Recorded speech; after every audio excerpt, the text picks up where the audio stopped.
لقد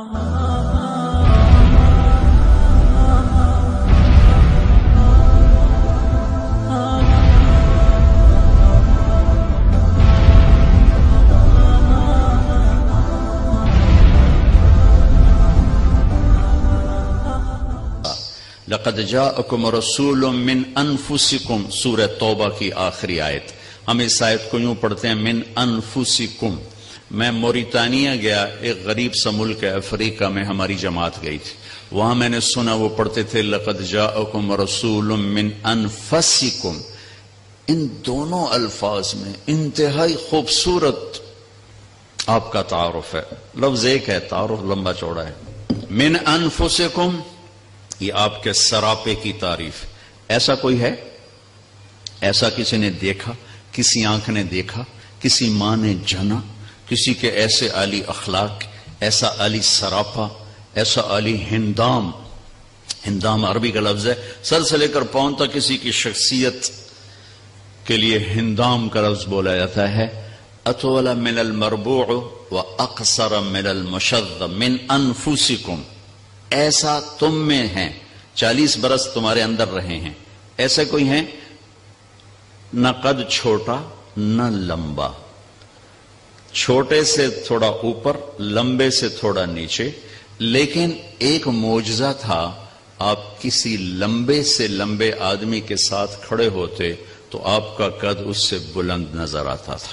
آپ کے اپنے چچا عباس، وہ اتنے قدآور تھے، جب وہ گھوڑے پر بیٹھتے تھے تو پاؤں زمین پہ لگتے تھے، اتنے قدآور تھے۔ وہ عام طور پہ اونٹ کی سواری فرماتے تھے، لیکن جب وہ ہمارے نبی کے ساتھ کھڑے ہوتے تو ہمارے نبی کا سر یوں اونچا ہوتا اور عباس کا سر نیچے ہوتا تھا۔ من انفسکم فخمن مخفما یتلألؤ وجہہ تلألؤ القمر لیلۃ البدر، آپ بڑے وقار والے، بڑی ہیبت والے، اور آپ کا چہرہ چمکتا تھا جسے 14ویں رات کا چاند چمکتا ہے۔ عظیم الہامہ، سر بڑا، رجل الشعر، گھنگریالے، نیم گھنگریالے بال، افریقن کی طرح نہیں، ایسے ایسے ایسے جیسے ہلکی ہواؤں سے پانی کی موجیں بنتی ہیں، ایسے آپ کے نیم گھنگریالے بال۔ شدید و سواد الشعر، سیاہ کالے بال، داڑھی سر میں 20 سفید بال آخری عمر تک۔ ان فرقت عقیقتہ فرق والا فلا، یہ مانگ کبھی نکالتے تھے کبھی نہیں نکالتے تھے۔ یجاوز شعرہ شحمت اذنیہ، بال آپ کے کانوں کی لو تک تھے۔ واسع الجبین، ماتھا بڑا کشادہ۔ ازج الحواجب، یہ بھویں جو بڑے میک اپ کے ساتھ ایسے گول بنائی جاتی ہیں، پلکنگ کی جاتی ہے، وہ پھر مصنوعی بنائی جاتی ہیں، میرے نبی کے اللہ نے کماندار بھویں بنائی تھی، ایسے گولائی میں یہاں تک لمبی، من غیر قرن، یہاں بال نہیں تھے اس جگہ، یہاں بال ہوں تو کمی آتی ہے خوبصورتی میں۔ یہاں ایک رگ تھی خاموش، جب آپ کو غصہ آتا تھا تو ایسے ایسے حرکت کرتی تھی، چونکہ آپ غصہ پیتے تھے، اظہار نہیں ہوتا تھا، لیکن چہرے پر اس کا جو ریئیکشن آتا تھا، یہاں ٹک ٹک ٹک ٹک ہوتی تھی، جس سے صحابہ کو اندازہ ہوتا تھا کوئی ناگواری پیش آئی ہے۔ اہدب، یہ پلکیں بڑی دراز، ادعج، آنکھیں بڑی موٹی، اشکل، موٹائی کے ساتھ لمبی اور اس میں سرخ ڈورے، احور، سفیدی سفید پتلی سیاہ، اکحل، بغیر سرمے کے سرما لگی ہوئی آنکھ، انجل، ابرج، اکحل، ادعج، احور، اہدب، اشکل، یہ سب آپ کی آنکھ کی صفات بیان کی گئی ہیں کہ آپ کتنے خوبصورت آنکھوں کے مالک تھے۔ شرم و حیا کی وجہ سے آپ کے دیکھنے کا انداز یہ تھا، یہ ایسے نہیں دیکھتے تھے، ایسے دیکھتے تھے، ذرا نظر جھکا کے دیکھتے تھے۔ جب کبھی آپ ایسے نظر اٹھاتے پھر ایسے نورانی شعائیں نکلتی تھیں کہ کوئی آپ کے چہرے کو دیکھ نہیں سکتا تھا، سب ایسے ہو جاتے تھے۔ صرف دو آدمی آپ کو دیکھ سکتے تھے، ایک حضرت ابو بکر اور ایک حضرت عمر، اس کے علاوہ کوئی آپ کو دیکھ نہیں سکتا تھا. تو جل نظر الملاحظہ، آپ شرم سے آنکھیں جھکا کر رکھتے تھے کہ جس کی نظر جھکی رہے اسے شیطان گمراہ نہیں کر سکتا. جس کی نظر اٹھ جائے تو وہ دلدل میں پھنس جاتا ہے، پتہ نہیں کب ہلاک ہو جائے، پتہ نہیں کب ہلاک ہو جائے، پتہ نہیں کب ہلاک ہو جائے. اقن العرنین، یہ ناک باریک تھا، یہاں سے باریک، یہاں سے ہلکا سا اٹھا ہوا تھا. لہو نور، یہاں ایک نور تھا جو جگمگ کرتا تھا. ولیع الفم، آپ کے ہونٹ بڑے خوبصورت ذرا چوڑائی کے ساتھ. براق الثنایا، دانت ایسے چمکیلے کہ جب مسکراتے تھے تو دانتوں کا نور دیواروں پہ پڑتا دکھائی دیتا تھا. کف اللحیہ، آپ کی داڑھی بڑی خوبصورت اور گھنی تھی. سہل الخدین، یہ گال برابر تھے، نہ پچکے ہوئے نہ ابھرے ہوئے، برابر گال تھے آپ، برابر. اور فی صوتہ سحل، آواز میں ایک کشش تھی، ایک روب تھا. فی عینیہ دعج، آنکھوں میں چمک تھی، حسن تھا. فی لحیتہ کثافہ، داڑھی بڑی گھنی خوبصورت تھی. فی عنقہ سطع، گردن آپ کی سراہی دار تھی. اور اذا تکلم علاہ البہا، جب آپ بولتے تھے تو ایک نور چھا جاتا تھا. وَإِن سَكَتَ عَلَاهُ الْوَقَارِ، جب آپ خاموش ہوتے تھے تو آپ پر ایک وقار چھا جاتا تھا. سواء البطن والصدر، آپ کا سینہ اور پیٹ برابر تھا، پیٹ باہر نہیں نکلا ہوا تھا. ہماری طرح اب ہمارے معاشرے میں کھانے پینے کا کوئی احساس کوئی نہیں ہے. پیٹ کھبے پاسے، آپ سجے پاسے، کئی لوگ آپ دیکھیں. لقد جاءکم رسول من انفسکم اذا اشار بکفہ، کبھی ایسا نہیں کرتے تھے کہ انگلی اٹھانا ایک عیب ہے، آپ یوں کرتے تھے. مطلب آپ نے غلام صاحب کو میں نے بلانا ہے تو میں تو کہوں گا یوں، یہ کہیں گے ادھر آؤ. آپ کرتے تھے یوں، پورے ہاتھ کا اشارہ فرماتے تھے. کبھی ایسے نہیں کیا، زندگی یوں فرماتے تھے. جب آپ غمگین ہوتے تھے تو یوں بیٹھتے تھے، سیدھے ہاتھ کو ٹھوڑی کے نیچے رکھ کے یوں بیٹھتے. جب آپ حیران ہوتے تھے تو یوں کرتے تھے. یہ آپ کی حیرت کی نشان. دوران گفتگو آپ کی بے ساختہ جسمانی حرکت، یہ آپ کی ایک مجلس تھی جو فجر سے اشراق تک ہوتی تھی. فجر کی نماز جلدی پڑھتے تھے، اشراق تک کوئی پونا گھنٹہ یہ محفل ہوتی تھی.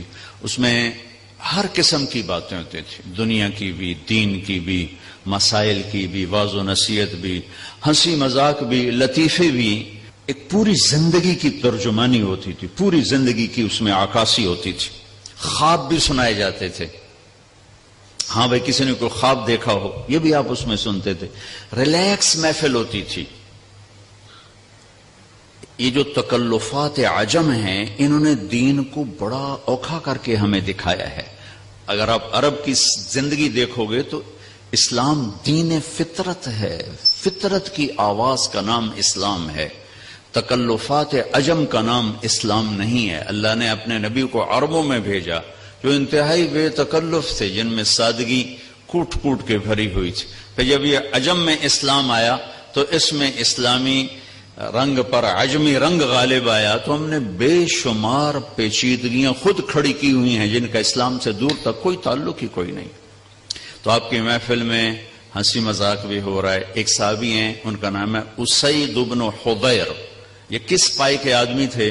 جب آپ فتح مکہ کے لیے انٹر ہو رہے تھے مکہ میں تو آپ کا لشکر کا جھنڈا تھا سعد بن عبادہ کے ہاتھ میں، اور آپ کے ساتھ 5000 کا لشکر تھا، باقی 5000 آگے جا چکے تھے. تو آپ کے رائٹ سائڈ پر تھے ابو بکر صدیق، اور آپ کے لیفٹ پر تھے اسید بن حضیر، اور آپ کے پیچھے تھے اسامہ بن زید. یہ اتنے بڑے آدمی ہیں صحابہ میں کہ مکہ میں داخل ہوتے ہوئے ابو بکر رائٹ اور اسید لیفٹ.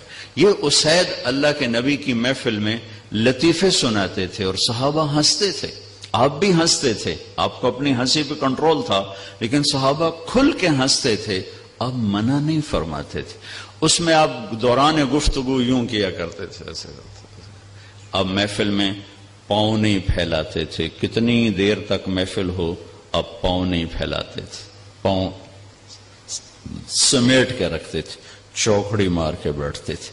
سب پر توجہ ایسے ہوتی تھی، ہر ایک سمجھتا تھا مجھے ہی اسپیشل توجہ دی جا رہی. اور جب آپ کسی کی طرف متوجہ ہوتے تھے تو صرف گردن سے نہیں ہوتے تھے.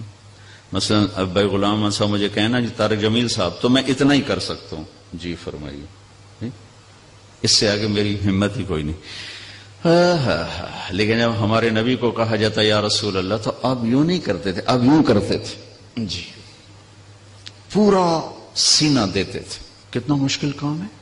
ادھر سے آپ کو کہتا یا رسول اللہ تو آپ یوں نہیں کرتے تھے، اب پورا ایسے ہوتے تھے. جی میرے دوست فرمائیے. کوئی قریب آ کر کہتا بات کر رہے ہیں تو اب یوں ہو جاتے تھے. زندگی بھر نہیں کہا مختصر بات کرو میں بڑا مصروف. وہ الٹی سنا رہا ہے، وہ سیدھی سنا رہا ہے، اب یوں سنتے رہتے تھے. ادھر آ کر بیٹھا ہے تو اب یوں ہو جاتے تھے. جب تک وہ پوری نہیں سنا لیتا تھا آپ نہیں فرماتے تھے. آپ تو صاحب لوگوں ہاں بھائی شارٹ کٹ ان شارٹ بات کرو، ان شارٹ بہت مصروفیت، چلو چلو چلو چلو. شاید ہمیں اندر کافی پیندے بیٹھے ہیں، بہت مصروفیت. کوئی آپ کو ہاتھ دیتا مصافحے کے لیے تو آپ چھوڑاتے نہیں تھے. جب تک وہ نہیں چھوڑتا تھا آپ نہیں چھوڑاتے تھے. جب وہ چھوڑتا تھا پھر آپ چھوڑتے تھے. جب آپ چلتے تھے تو تھوڑے سے کندھے جھکا کے چلتے، ایسے نہیں چلتے تھے. یہ تکبر کی نشانی. اب تھوڑا سا ایسے چلتے تھے، تھوڑا سا کندھا آپ کا جھکا ہوتا تھا اور آپ کے پاؤں کا فاصلہ، قدم کا فاصلہ لمبا نہیں ہوتا تھا. چھوٹا پاؤں ہوتا تھا اور اس میں تیزی تھی، زمین آپ کے لیے سکڑتی تھی. لہذا آپ کے بارے میں آتا ہے آپ چلتے تھے اور صحابہ آپ کے ساتھ دوڑتے تھے. ان کو دوڑ کے آپ کے ساتھ ملنا پڑتا. آپ اپنی عام چال چل رہے ہوتے تھے اس لیے کہ آپ کے لیے زمین کو اللہ سکڑتے تھے اور صحابہ ساتھ بھاگ رہے ہوتے تھے آپ کو، آپ کے ساتھ چلنے کے لیے. اور ہمیشہ سلام میں پہل فرماتے تھے. کبھی انتظار نہیں کیا میں بڑا نبی ہوں یہ آ کے سلام کرے. ہمیشہ آپ سلام میں پہل فرماتے تھے. یہ میں نے آپ کو بتایا من انفسکم، من انفسکم.